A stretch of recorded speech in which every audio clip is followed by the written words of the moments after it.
am Destiny Moser, and I am the owner and executive chef of Food Zen.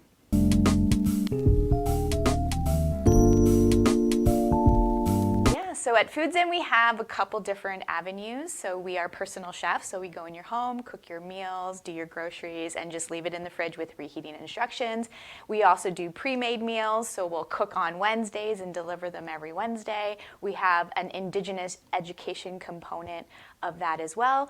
And then Food Zen has also partnered with Binghamton's to open Cedar Spoon, which is Indigenous catering.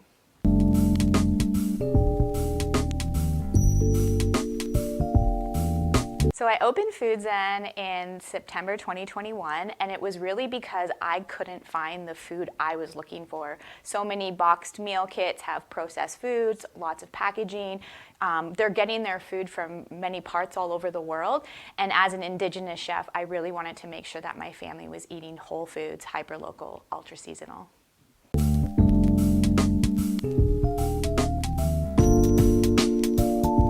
So before I started Food Zen, I actually was in the tech world for 17 years.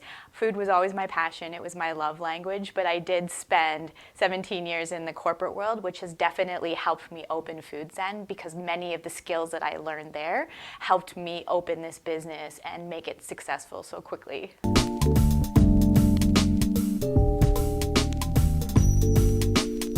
I would say that the biggest highlight for me is rediscovering my Indigenous roots. My mom's part of the 60s scoop. She was adopted by a German family here in Waterloo region. So I always had this understanding of farm-to-table food, but definitely that kind of surprise at really digging into the Indigenous culture and learning about their foodways, food sovereignty, things like that has definitely been my biggest surprise and a big part of my healing journey as well for me, my mom, and also to stop generational trauma for my kids moving forward.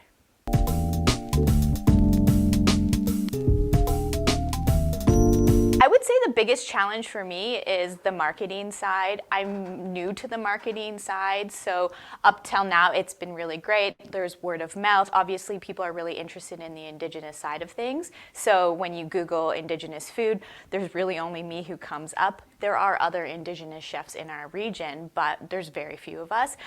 So I would say definitely the marketing side. It's just really hard to understand where to put your money so that you get a return on that investment.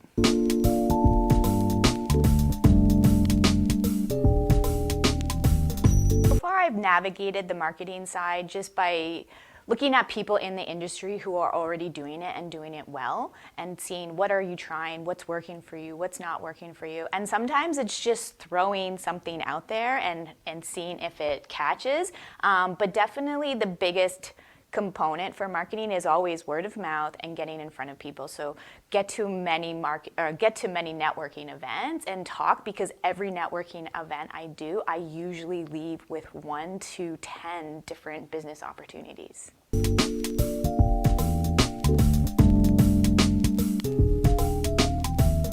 I think that the biggest thing for me is that I kind of went into this initially, like quitting my corporate job, going to culinary school in the middle of a pandemic. I wanted it to be a hobby. It was kind of like, that semi-retirement plan. And when they started finding the unmarked graves, that really took me in a completely different direction, and I realized that I had a bigger purpose. I think that I struggled for about a year to decide if I wanted to do this or not, because I kept thinking, how am I ready? Do we have enough money saved for our kids' education, for our retirement, to continue to do the things we love? And I think that when you follow your passion and you just jump in and put everything into it, it works itself out. But if you just talk about it and don't actually make action, you're just delaying yourself. So I wish I wouldn't have held back so much at the beginning. I wish I would have just jumped right in.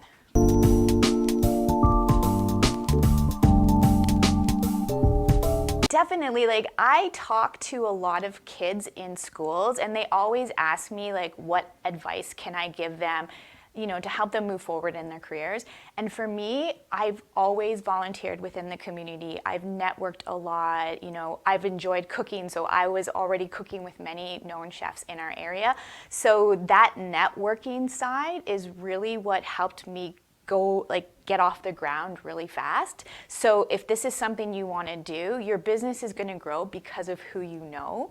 And if you have a large family or you have a small family, that's fine, that's great. Your family can only take you so far. You really need to network and get out there in the community, volunteer for the things that you're striving for. But yeah, that I think is definitely the most important.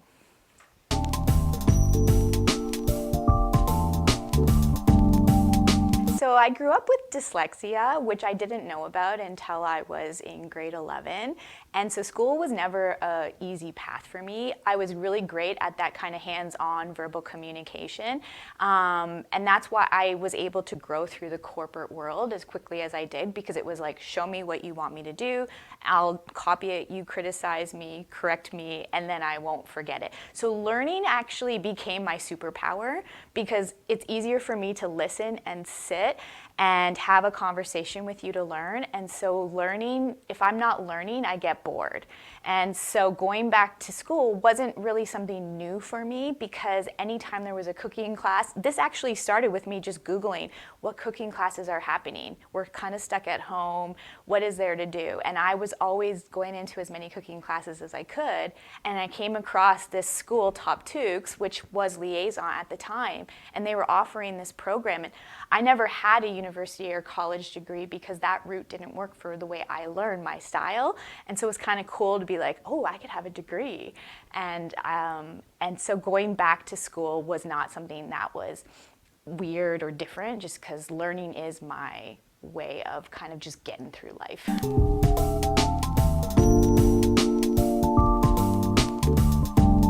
So food is the easiest place to continually learn, because there's so much cultural foods, one, in our region, but then there's so much food that we haven't even been introduced to.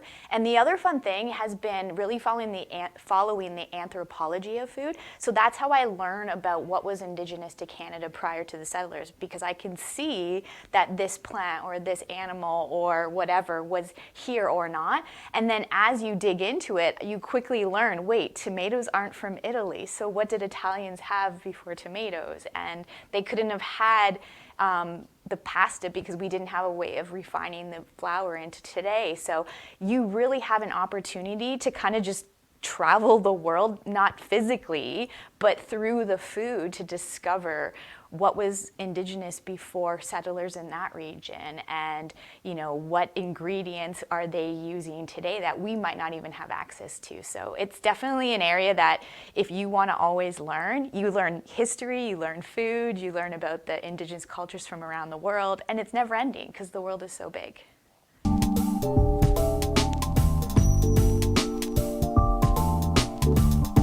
For me, it's the education side that's really been the biggest way of growing my business. I know that I'm not the only one who's struggling to kind of reconcile what has happened within Canada, to learn that the indigenous food of Canada is labeled as exotic or specialty or illegal. So when I started to learn that, it was natural for me to learn it and then go around with this passion of, did you know? Did you know?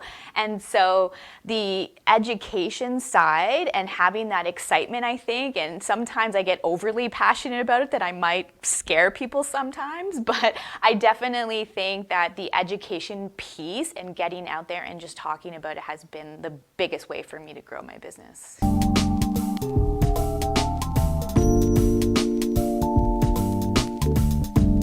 Honestly, that is such a good question, because when I was a kid, I remember thinking there's no point in striving to be a millionaire. That's like really hard goal to achieve. And I remember my friends would be like, oh, I want a big house and I want a fast car, but that's not necessarily going to happen for most people. And so for me, my idea of success originally was when I can go to the grocery store without like a list and a calculator. Like just to go and be like, what's on sale, what looks good. I usually personally for me start in the meats. So what looks good, what's on sale, and then I build my dinner from there. I knew that that day that I could do that without having to look at all the flyers and look at all the deals and not have to have a calculator or put things back when you got to the till. I knew that at that point I made it, that I was successful. And then I started my next my next goal, and then my next goal. And I think that if you build these really small baby goals, you feel successful and accomplished at many points in your life. But if you decide you want to be a millionaire and then you hit 50 and you're still not a millionaire, you're just going to feel down and like out on yourself. So just make small goals to define what your success is in the next like year or 3 years or 5 years.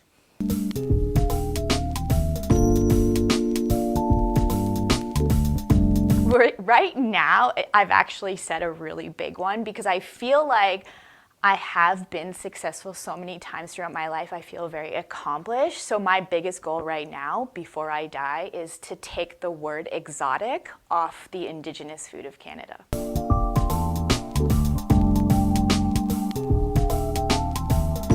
Core values that have been really important to me, especially growing up in a corporate world, is I hate being called the boss. It bugs me. These are my coworkers. They are my team. Like, we work together. So it's important to me that everybody feels like they are a big part of what we're trying to build.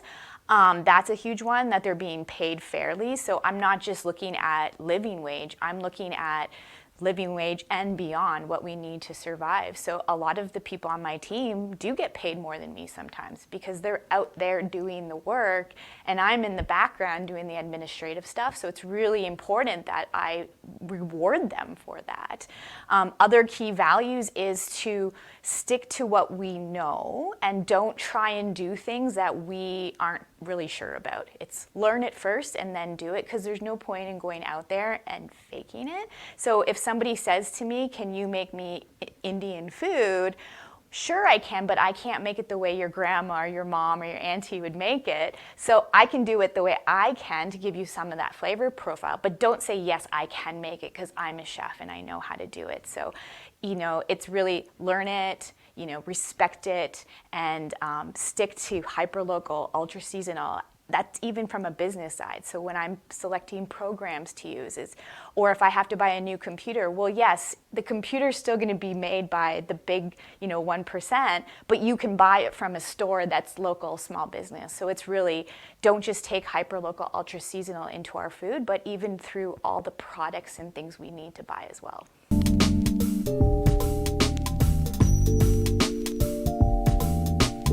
Yeah, so right now we have a team of 4 and we are heavily recruiting for at least 2 more positions. Most of the people who are hired on are personal chefs, and so they go into people's homes and cook. And then some of them will actually come into our Food Zen kitchen on Tuesdays and Wednesdays to help us get prepared for the pre-made meals. And then myself and Chef Sumit, who's our head chef, we do a lot of the education components.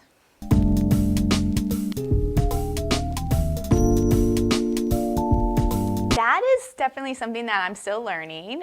In corporate world, it's very easy because you just have to check boxes. Do you know this? Do you know that? In culinary world, just because someone can cook doesn't necessarily mean that they know how to build a menu or create a recipe or even follow it, or it tastes delicious because they know how to tweak it, because the recipes don't always work. So it's definitely a lot harder in the culinary world to hire somebody. You almost have to, bring them on temporarily for a temporary paid position just to get to know them, their learning style, how they cook. So I would say that is totally different than what I've come from. There's a lot more things you have to dig into to decide if this person really fits into our culture. We strive to not use processed ingredients. So if I give you a recipe and it calls for pasta sauce, then are you making that pasta sauce from scratch, or are you going and buying it from the store? Because we need to make sure that that fits into our culture. It's actually cheaper and just as fast to make it from scratch, because a lot of people don't understand that pasta sauce doesn't need to actually sit there all day. It just needs to have that flavor profile. So it's really making sure that people fit into that hyperlocal, ultra seasonal, try to avoid processed food as much as possible. As a culture in general, I think we've just gotten really used to it, and we're on a mission to change the way people see, eat, and buy food.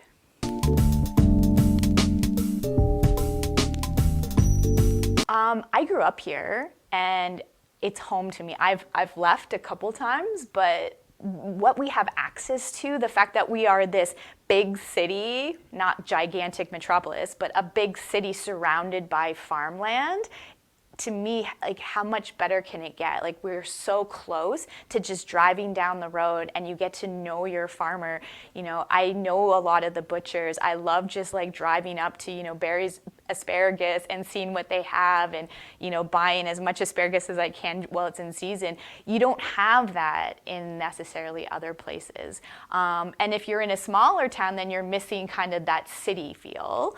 So I think this is like the perfect region that you can, depending on your business, you can feel like you're in a big city and get all the resources you need, but you also have this ability to kind of escape and leave it as well.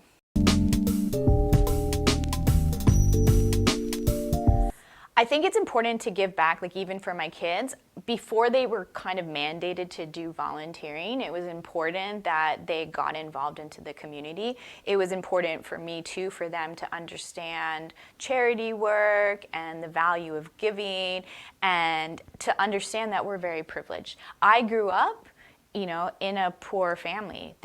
We had a house, but there was many people living in that house to help provide for us. And I don't feel that I'm different than anyone else who was kind of born into that. And so everything that I have been given up to this point, yes, I've worked hard, but lots of people work hard. So I feel that it's important that I honor that, and like I'm grateful for that. Gratitude is a huge part of everything that I do. I've now learned that's a huge part of the Indigenous culture, which is really cool. To learn that so many things that were niche about me or weird about me, it turns out it's what makes me Indigenous. But giving back, even in the Indigenous culture, they measure wealth by what you can give, not what you have. So that's kind of cool to learn too.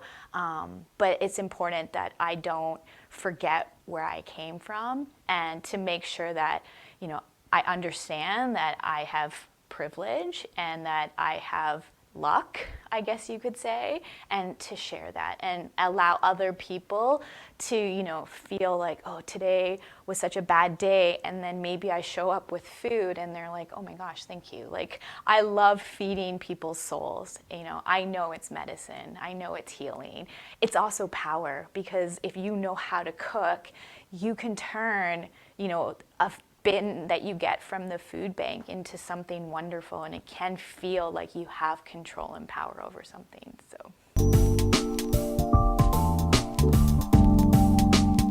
So right now I partnered with Crowshield Lodge. I'm also partnered with Sohawk in Cambridge. So both of them are Indigenous organizations who are really working towards reconciliation, not just within the Indigenous community, but educating allies. There's so many people right now who are who are saying, what can I do, and how can I be an ally, and how can I, you know, be educated? And so definitely reaching out to Crowshield. They always do different allyship teachings. If you want, we can do allyship teachings, plus I can provide food so we can talk about the food. With Sohawk, it's more focused on the Indigenous community right now and just educating them on food, how to cook it, how to shop. A lot of the Indigenous people have diabetes. We are the largest population in Canada with diabetes because of the food that we weren't accustomed to that has kind of been forced on us. So we're really having to unwind that within the Indigenous community, and so I teach a lot of cooking classes there. I also partner with other organizations like the Multicultural Center, so we have a lot of newcomers coming in. It's great to be able to kind of kick off and learn about their food, and then figure out how they can still make that here by using local ingredients, not necessarily having to have it shipped from far away. I teach in almost all of our high schools for the Waterloo District School Board. I'm also now with the Guelph School Board and the York District School Board. So I've been doing a lot of in-school education. I have a lot of friends who are teachers who keep telling me how excited they are when they get to teach Bannock to their kids. And I right away am like, great, but Bannock's not indigenous. It's something we've adapted. It has become a major part of our culture, but it's actually a food that represents repression and it represents death. And it's also one of the reasons why our population has such high rates of diabetes. So all of this kind of combined, it helps me reach different ages, it helps me reach different organizations, and then obviously bringing awareness to these amazing organizations that we have in our community that pretty much anybody can go to for support and help. Oh my gosh. Honestly, I am just driven by food. It doesn't matter what I'm doing, whether I'm traveling, whether I'm hanging out with my friends, a family get together. If food is not the core of it, I just feel like, what's the point? I remember during COVID, people were losing their taste buds, and I honestly thought, what would I do if I didn't have taste buds? Even for like a week, I would be really hard because food is such a huge part of everything I do. I learn because of food. Oh, I want to go to this country so I can learn this food. I want to get to know these people. And then you sit down and you break bread together and learn about each other. So I think that's actually my driver is food. And it's something I'm super passionate about. It's my love language, so.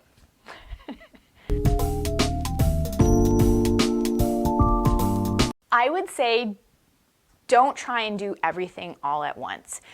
Decide what you want your business to be in the long term and then take it piece by piece. So I knew that eventually I would want to do pre-made meals and eventually we want to do kids meals. But I don't want to launch it all at once because that's just a lot to take on. So start with one thing, get it going, making sure that it's a well-oiled machine, it's kind of, managing itself, and then move on to the next project. I think that yes, you do have to have kind of those, okay, this is my job and this is kind of my hustle on the side. I do believe that, but don't try and take on too much, and it's okay to say no. At the very beginning of your career, you want to say yes, yes, yes, yes, yes, yes to everything because you think that's how you're going to grow your business. But if you can't do everything at exactly the way you expect it to be done and you just kind of, do half the job, it's not at your expectation, then say no, because that's actually going to hold you back.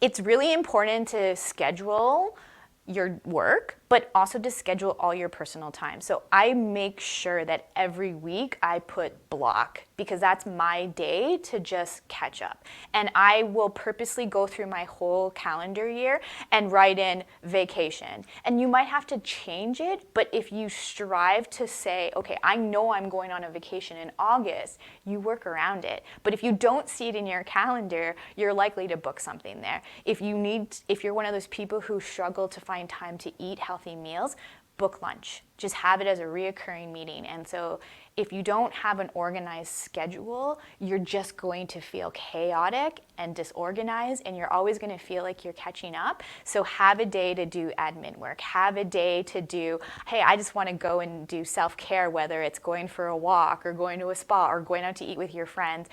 Book all of it. Book it all. I have to even book sometimes go pick up my kids because I get so passionate about something that I'm doing that I don't realize what time it is, and I'm like, oh no, I have children to pick up. So I even book meetings for pick up your kids, eat breakfast. It's just important to have a really good schedule because if you do that, all of a sudden you don't feel like you're always catching up.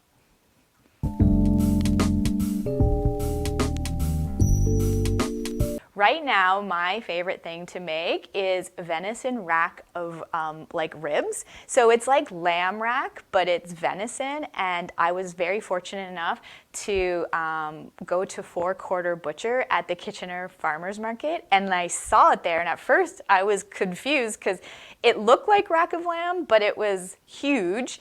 And so I was like, what is this? I bought it. I Googled how to make it. And now I think that is definitely I crave it. It's hard to get because obviously venison is considered exotic, and so most butcher shops can't sell the meat.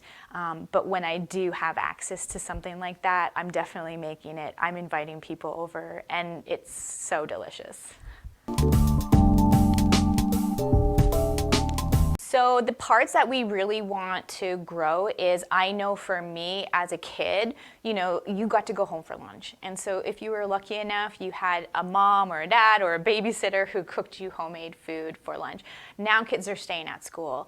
And when you look at the way our kids are eating at school, some of them don't even have access to whole nutritious foods. Like, I've been into my kids' schools and I see them open their lunchbox and it's like chips and like a granola bar. And so what we're really missing is food within our schools, and so many schools can't do lunch programs or meal programs or even pizza day. These things aren't there anymore. So I really want to launch our kids meal program. So if you're ordering food for your family already, but you would love to have, those child-friendly sizes and tastes, then we definitely want to get our pre-made meals for kids off the ground, and we're hoping to launch that for the next school year.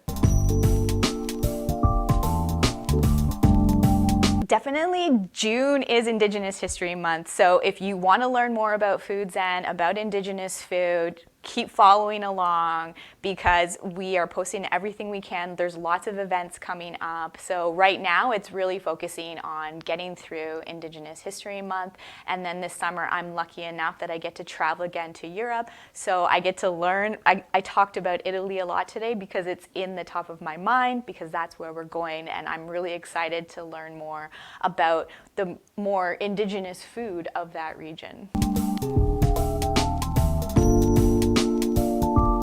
Yeah, so you can find us at foodzen.ca, and under there you will see our personal chef stuff, you'll see our pre-made meal things, you'll see our Indigenous education, and you'll also get to learn about Cedar Spoon and everything we're offering there as well. And then we're on Facebook and Instagram, same thing, foodzen.ca.